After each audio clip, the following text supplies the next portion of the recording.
أعوذ بالله من الشيطان الرجيم.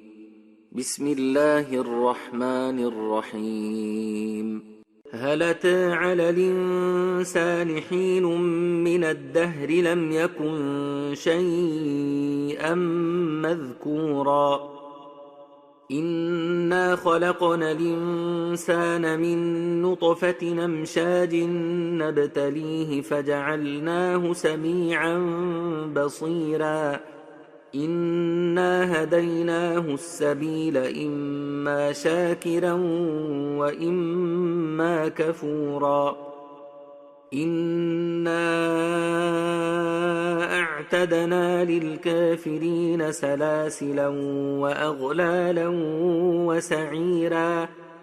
إن الأبرار يشربون من كأس كان مزاجها كافورا عينا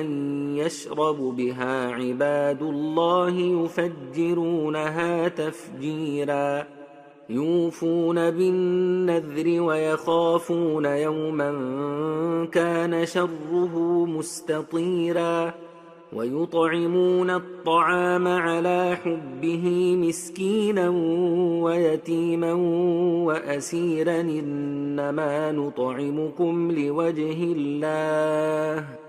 لا نريد منكم جزاء ولا شكورا إنا نخاف من ربنا يوما عبوسا قمطريرا فوقاهم الله شر ذلك اليوم ولقاهم نضرة وسرورا وجزاهم بما صبروا جنة وحريرا متكئين فيها على الأرائك لا يرون فيها شمسا ولا زمهريرا ودانية عليهم ظلالها وذللت قطوفها تذليلا ويطاف عليهم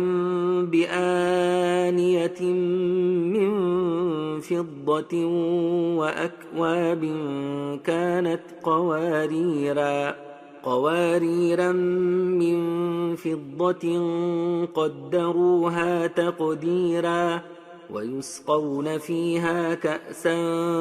كان مزاجها زنجبيلا عينا فيها تسمى سلسبيلا ويطوف عليهم ولدان مخلدون إذا رأيتهم حسبتهم لؤلؤا منثورا وإذا رأيت ثم رأيت نعيما وملكا كبيرا عاليهم ثياب سندس خضر واستبرق وحلوا أساور من فضة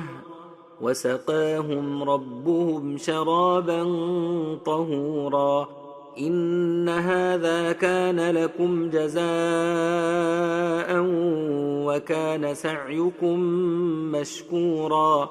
إنا نحن نزلنا عليك القرآن تنزيلا فاصبر لحكم ربك ولا تطع منهم آثما أو كفورا واذكر اسم ربك بكرة وأصيلا ومن الليل فاسجد له وسبحه ليلا طويلا إن هؤلاء يحبون العاجلة ويذرون وراءهم يوما ثقيلا نحن خلقناهم وشددنا أسرهم وإذا شئنا بدلنا أمثالهم تبديلا إن هذه تذكرة فمن شاء اتخذ إلى ربه سبيلا وما تشاءون إلا أن يشاء الله إن الله كان عليما حكيما يدخل من يشاء في رحمته والظالمين أعد لهم عذابا أليما.